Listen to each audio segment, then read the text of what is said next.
Yo, what's up everybody? Welcome back to the channel. First of all, you guys know the drill. If you guys please smash that like button, I really appreciate it, because could leave a comment down below. I don't care what it is. Super helps the channel out. It's Monday morning, bright and early. We're back in the shop. We had a busy weekend. I stayed late Friday night, came in Saturday, came in Sunday, and I got stuff done. Now you can see in the lift bay, we have my 2007 Honda CRV. Now I picked this CRV up with a bad engine. Now I was crossing my fingers that it was just maybe needed some head work or some timing chain work, and anyways, it did have a hole blown through the block. Now here is the old engine. Now you can see I got a replacement engine. I got this engine from Whitty's Wrecking in Spokane, Washington. This is an A-rated engine, meaning it's a really good high rated part.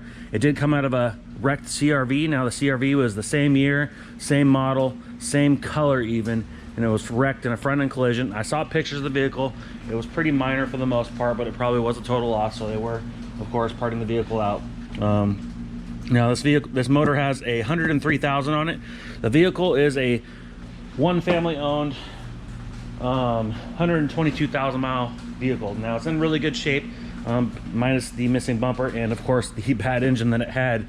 I'm not sure what happened to make that engine go to 122K, but either way, we're not gonna waste time talking about it. There is a giant hole in the block and it made a bunch of noise coming in, but I was able to double foot it and drive it on the trailer, which was surprising. But we do have the new engine installed. Mikey and I lowered the subframe and the engine out last Wednesday. Everything went really smooth. There was lots of little brackets, lots of little pieces that do have to come loose in order to get these engines out. But overall, it's pretty easy, pretty straightforward. Now, we did lower the motor and the subframe all out at once. Going back in, I used these little dollies. I put the engine and transmission, once it was all assembled, on the dollies. I rolled it underneath the vehicle, and I lowered the vehicle down onto the motor. It went right in place, put the nuts and bolts on the motor mounts in place, tightened everything up, and I lifted the vehicle and the motor back up. And I did the same thing with the subframe. I just rolled the subframe underneath, lowered the vehicle down, and I was able to put the bolts through the subframe in a few threads, lift it up, tighten everything up, bolt the steering rack up, and I just continued forward with putting the axles, bolting up the hub assemblies, installing the driveline, exhaust, you name it. I stayed late last night getting everything pretty much bolted up, said and done. Believe it or not, probably the hardest part of this job is actually installing the serpentine belt, in my opinion. I need a really long 14mm wrench, so that is on my to-get list for sure. I did have to double wrench it to get the tensioner to move enough to actually get that belt, and it was also just kind of bent. It was kind of formed in the shape from the packaging, so I was kind of struggling to get it fed around the pulleys. But believe it or not, the hardest part of putting this engine in was the serpentine belt. I kid you not. Everything else went really smooth, really simple, really straightforward. Now I still got to put the air box in. I left that out for easier access to put the transmission fluid in, but I actually think that there's plenty of room to get it in, so we'll probably just go ahead and throw the air box in, get everything hooked up, get the battery on the charger, and I already did drain all the fluids. I did put new motor oil and new oil filter in place, so we just have to get the Honda Genuine transmission fluid from Honda, as well as the Type 2 blue Honda engine coolant from Honda as well. So we'll be picking that up probably sometime this week. So we won't actually get to drive this here yet. I still got to license it as well. I do need to pick up a front bumper and lower valance. I would like to switch to the 2010, 2011 front bumper, but I'm not sure if the bumper would fit with the 07 to 09 grille. Now I know the grille and the hood are different, but I'm hoping, and if anybody knows, that the 2010, 2011 bumper, the upper section, would line up with my grill insert. So I'm hoping it does. From pictures it looks like it does. It's the same price. Makes the vehicle look a little more modern, so we're gonna see about doing the updated front bumper. If not, then we'll go ahead and just replace this bumper. Now this piece is actually still okay, but it's pretty chipped up, and it would, for the price, it would be easier just to get the entire replacement front bumper, lower valance, and these pieces as well. It does need a wheel liner and also the front lower splash shield as well. But anyways, we're gonna have a Nice fresh looking front end on this. We're probably going to go ahead and switch out these chrome headlight housings to the black OEM style headlight housings as well. I really just don't like chrome headlights, so we do have the Type R badges on there, but really pumped. Everything went really good. Engine looks really clean. I went ahead and did new front and rear main seal, new NGK iridium plugs. We did new tensioner, pulley. We did new water pump, new serpentine belt. Of course, it's gonna have all new fluids. So that's where we're at with that. You can see we still have the battery in the airbox here. We have, also I have a few little tidbits for the inside after we detail. Now this is a steering wheel carbon fiber insert. And we also have the Honda emblem carbon fiber red insert as well to kind of give the steering wheel a little bit of more of a decorative look. We also got the shifter insert as well. I'm not sure if I'm going to be running these, but I figured they were pretty fairly inexpensive, and I thought they would kind of spice up the inside a little bit. But I did notice that our Honda emblem on the steering wheel, it's chrome, and it looked a little damaged. So I'm going to look into seeing what it's going to take to replace that, and so on. So we also have m-tek emblem. I don't know if I'm going to run this. I did stick the door stickers on the side, and I'm really happy with how those look. They of course didn't come with these, but I did want to kind of spice up the exterior a little bit, so I think I got the placement pretty much killer on that. So I do like that. And of course we got the rear Type R emblem as well. These are genuine OEM Honda emblems. They are from like a European Accord or something like that, but they do fit. So anyways, really pumped on the 2007 Honda CRV. It's fully loaded, navigation, heated seats, leather seats. We got to detail it. Backup camera, all-wheel drive, roof rack, fully loaded. I'm not sure if I'm going to tint the taillights on this. I usually tint the taillights on my SUVs, but thinking about it on this one, we'll see. I kind of like the red with the red. Looks really clean, so we might just leave this one alone, change the front headlights to black housing, and eventually get some new wheels and tint the front windows. So super pumped on the CRV. We do have the Coupe. We washed that up, let's see here, Saturday. We took that out for a run. We definitely got to get a new wideband sensor because it's definitely time to get the cold start tune adjusted on that. It is having a really hard time starting when it's cold in the morning. It takes about 2 or 3 tries to get it to start, and once it warms up, it runs fine. But definitely need to get a new sensor and get that thing dialed in and get it to a little more reliable and safer to drive. We also have a Toyota Corolla.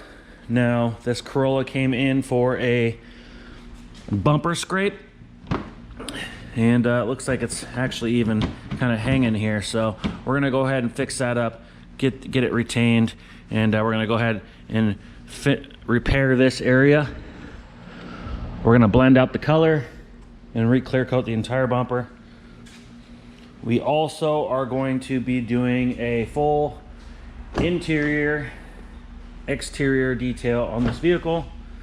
They do have pets, so we're gonna get some of that dog hair out of there, and then we actually have a full set of WeatherTech floor mats for the front and rear for this vehicle. And we also have a rear seat cover that will protect the back seat for future of getting pet hair on it. So we're gonna have basically the rear seat cover, quality WeatherTech front and rear all-weather floor mats. We're gonna do a full interior exterior detail and a repair on this front bumper. So we're definitely giving it a little bit of a refresh. Now let's jump inside the spray booth, open up these doors. Now you can see we have my 68 C10. Now I stayed late Friday night. I got the tail light housings in. I had to repaint the reverse light ones. I got those cleaned up, repainted, new bulbs, got those installed, got the tail lights in. I did have new housings on that. Now of course I have new lenses all the way around, side markers. Everything's looking really good. We still got to do the bed, so ignore the bed. And let's go around. That door's really stiff. We do have Headlights in, wired up. Side markers, front blinkers in, wired up. And inside the cab, we have our Raptor liner done in the floor. Now, I did stay late Friday and get this done. It took me about a total of about 5 hours worth of work. Now, all I did, I already had the rear seat, the seat removed, so I didn't have to do too much. Now, I did use 80 grit on DA, rubbed up the floor, 80 grit by hand. I also had a big, large wire brush to get the nooks and the crannies and the crevices. I did a little bit of taping off in the door jamb. Of course, I taped off our new fuel tank. I didn't want to get black all over that. I threw a coat of black epoxy primer, and I did about 5 coats of U-Pull Raptor liner. Now, I went a little bit overkill, but I had about half a bottle left, so I did a total of 2 quarts on this. I sprayed 2 full bottles. Now, it really only needed about a bottle and a half, but I wanted to have good build, and I didn't want it to chip away from getting in and out. You know, what if Carmen's got heels on, or you know, and me just getting in and out repetitively on the driver's side always gets a little more wear. So anyways, I wanted it to be thick and held up. Now I kind of went up a little bit up onto the firewall. I made sure all my bolts were in place there. Of course, I made sure to plug all these holes so we didn't get Raptor liner instead of the threads, otherwise we have to reset the threads. We took off the high beam switch, and we're gonna go ahead and reinstall that there. With new hardware, we're gonna get our wiring cleaned up. We're gonna extend this, reroute it with some loom securely. We're gonna get it in here, and we're gonna go ahead and get our rear seat in. We are gonna get our cluster in, and I cleaned up the climate control. We're gonna go ahead and remount that, and yeah, everything's looking really good, guys. So I'm super pumped on how this is turning out. So the next step is to get the seat in, get the rear glass in. I got a new windshield coming, so I just couldn't get myself to install the cracked windshield, so I did find a guy that can get us a good piece of glass for really, really cheap. So super pumped on that. We already have the rubber weather stripping, so in the meantime, I do have the rear glass ready to go in. You can see I got it decked out with a Nitro decal, so hit me up if you guys want a Nitro slap sticker. I got plenty, I'll send them to you. Anyways, we have the rubber seal already around that, so if we can get this rear glass set in, we'll go ahead and reinstall the seat. We can throw the cluster in. I do got to get a couple rubber bump stops for the doors, the glove box, and the ashtray that go in here, and there's a couple rubber bump stops, so we got to get those. I got some new screws and stuff I want to put in here for the visors, but I don't have new visors yet, but we're just going to clean up the old ones, reinstall them, and then later we can change them out if we want to nice clean black ones. But realistically, this truck doesn't have to be perfect, doesn't have to be restored, just has to be clean and put together well, and just for the long run and longevity of things. So super pumped, super pumped. Now I want to get some new door panels. I'm missing one anyways. The one I have is really rusty and in really rough shape, so refinishing it would be pretty much a pain in the butt. So if we got 2 new ones for about 150 bucks, they'd be ready to paint in 30 minutes. And not sure what color we're gonna do. We'll probably end up doing like, let's see here, maybe like silver or gloss black maybe, I don't know, something like that. We'll do something to give the interior a little more luxury, I guess. So I'm thinking with the chrome gauge bezel and some silver door panels, would really start to look nice in there. Of course, we got to get a new steering wheel as well. So anyways, hope you guys are enjoying the content. I got lots of things planned, lots of things coming up. We're just waiting for this weather to start clearing up. It's pouring down, raining outside. The foothills were covered in snow just above Big Lake this weekend, so still goes to show how cold it really still is. So anyways, stay tuned, guys. I appreciate all you guys watching. You guys could leave a comment down below. It super helps channel out the videos out, and also lets them know who's watching. So like, comment, hit that subscribe button, and we'll see you on the next one.